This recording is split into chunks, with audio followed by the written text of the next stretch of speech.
11 seconds? That's all it was. Not a minute? Not 30 seconds. 11. I know because I counted them myself, without even meaning to, and by the time I stopped counting, we were already inside something we couldn't walk back out of. I've sat on this story for a while, not because I forgot it. I don't think I'll ever forget a single second of it, but because some stories take time before you're ready to say them out loud. This is one of those, so let me just tell it the way it happened, start to finish, and you can decide for yourself what you believe by the end. There were 3 of us that day, me, Andrei, and a younger guy named Petro, who'd only been with the unit a few months. It was a resupply run. Nothing dramatic on paper. Food, batteries, a spare radio part for the platoon about 2 kilometers east of our position. We'd walked that exact route 11 times before that week. 11. I want you to hold onto that number, because it comes back later, and not in a way any of us expected. The forest itself wasn't unfamiliar to us by then. Mostly pine, tall and close together, thick enough in places to swallow the sky completely, thin enough in others that the afternoon light came down in long pale strips across the path. We knew this stretch of woods the way you know a hallway in your own house in the dark, not because you can see it, but because your feet already remember where to step. We moved the way you learn to move after enough months of this, quiet, spaced out, maybe 15 meters between each of us, listening more than looking, because in a place like that, your ears usually know something's wrong before your eyes do. It was to 47 in the afternoon. I remember the exact time because I was looking at my GPS when it happened. The screen blinked, just once, like a person blinking too fast, and then the coordinates froze completely. I didn't say anything about it right away. Signal loss out there wasn't unusual. This war has a way of jamming everything electronic that depends on satellites, not by accident, but on purpose. Powerful ground-based systems built for exactly that job, flooding the same frequency your GPS uses with noise until your receiver can't tell the real signal from static anymore. I'd heard the communications guys explain it more than once. It happens to convoys. It happens to drones. It happens to 3 guys walking through the trees with a bag of batteries. So tap the screen twice, like that would somehow fix it. It didn't. Andrew noticed I'd stopped walking and came up beside me. I showed him the frozen screen, and without saying much, he pulled out the backup compass we always carried for exactly this situation.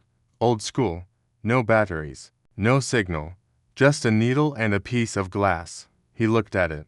Then he looked at it again, longer than a glance should ever take. What? I said. Nothing, he said. But he turned the compass over in his hand, tapped the glass, and looked one more time. That's the first moment I felt something shift in my chest. Not fear yet, just a kind of static, low in the back of my mind, the sort of feeling you get right before you consciously notice something's off. By 3:15, we'd stopped pretending it was nothing.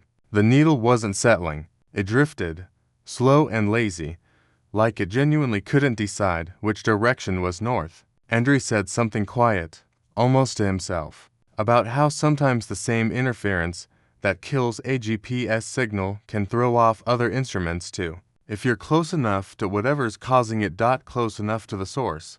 None of us said out loud what that actually meant, because if we were close enough to feel the kind of interference in our own equipment, it meant someone, or something, was close enough to be causing it. And in this war, that's never good news. We slowed down after that. Not stopped completely. You don't stop in a place like that, stopping its own kind of signal to anyone watching. But we slowed, spread further apart than usual, and dropped our voices down to almost nothing. Petro looked at me with a question in his eyes that I didn't have an answer for, and that's when I heard it. The first time, a voice, calling out a name, somewhere off to our left, past the tree line. Not Andrew's name, not mine, not Petro's. It called out Dmytro. Dmytro wasn't with us that day. Dmytro hadn't been with any of us for 6 weeks. He died on a road 2 villages over, and I was there when it happened. And I can tell you with absolute certainty that the man calling that name from somewhere in those trees was not Dmitro. I told myself, in the space of about 2 seconds, that it was the wind, that the branches had moved in some shape that happened to sound like a name I knew. People do that. The mind fills gaps with what it already knows, especially under stress. I told myself a lot of things in those few seconds. Later, much later, a medic explained something to me that I didn't have the words for at the time. He said that hearing the voice of someone you lost in combat isn't as rare as people think. It's actually well documented, a real, recognized experience among people who've been through intense combat trauma, especially those carrying grief for someone specific. It doesn't mean you're breaking. It means you survived something that leaves a mark deep enough to echo. But I didn't know any of that standing in the forest. Standing in the forest, all I knew was that I had just heard my dead friend's name, called from somewhere I couldn't place, in a stretch of woods where my GPS didn't work and my compass couldn't find north dot, and then Andrew heard it too. That's the part that still keeps me up some nights. 2 of us, same name, same general direction. If it had been only me, I could have told myself it was exhaustion, grief, my own mind playing a cruel trick after a long week. But it wasn't only me. We looked at each other, and neither of us said the obvious thing, which was, someone knows that name. Someone out there knows exactly which name would make us turn dot, and we turned. I want to be honest with you about why. It wasn't bravery. It wasn't even really a decision. Not in the way decisions usually feel. It was instinct, the same instinct that gets drilled into you until it overrides everything else. If there's a chance someone is alive and calling for help, you go. You don't debate it. Your body starts moving before your mind finishes the sentence dot, so we turned toward the sound. All 3 of us, quiet as we could manage, weapons up, and we walked. I started counting steps without meaning to. Some part of me needed a number to hold onto, something solid in a moment that felt like it was slipping. 11 seconds. That's how long it took us to walk from the tree line into a clearing that wasn't on any map any of us had. 11 seconds, and everything changed. The clearing itself was wrong the second we stepped into it, though it took a moment for my mind to catch up with what my eyes were already telling me. It was too clean, too quiet, even for a forest, which has its own kind of quiet that you learn to expect. The trees around the edge stood in a ring that felt almost deliberate, like someone had chosen exactly which ones to leave standing and which to clear away. No voice called out again. No Dmitro. Just silence, thick enough that I could hear my own pulse in my ears. That's when the ground gave. Just barely, just a fraction of an inch, under Petro's boot at the edge of the clearing. And every single instinct any of us had ever trained into our bodies screamed the exact same word at the exact same moment. Trap. We didn't run forward. We didn't run back either. We froze, completely still, hardly breathing, the 3 of us standing at the edge of something we understood without needing to say it out loud. Whatever had called that name into the forest hadn't done it by accident. It had done it to bring someone exactly here, to this clearing, to this spot where the ground gave just enough to tell us what was underneath it. I'm not going to walk you through every single detail of the next 4 minutes. Some of it isn't mine to put into words, even now, even after all this time.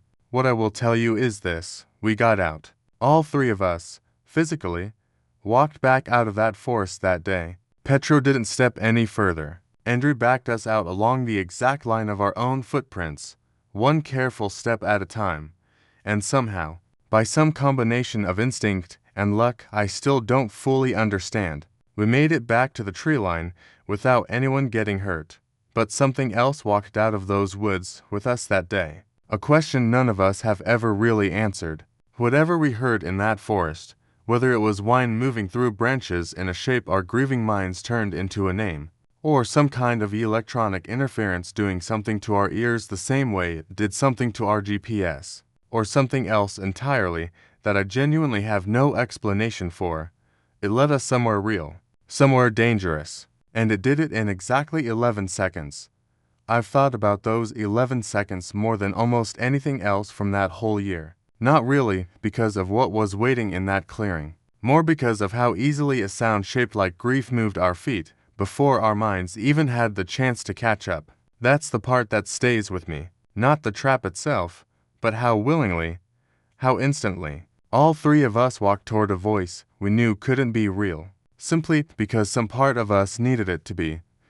I still don't have a clean, tidy answer for what we heard that day in those trees. Maybe you have a theory of your own. Maybe something similar has happened to you, somewhere far from any forest, in a hospital room or a quiet house at 3 a.m. If this story stayed with you the way it stayed with me. There are more like it waiting on this channel, and I promise you, none of them end quite the way you expect them to.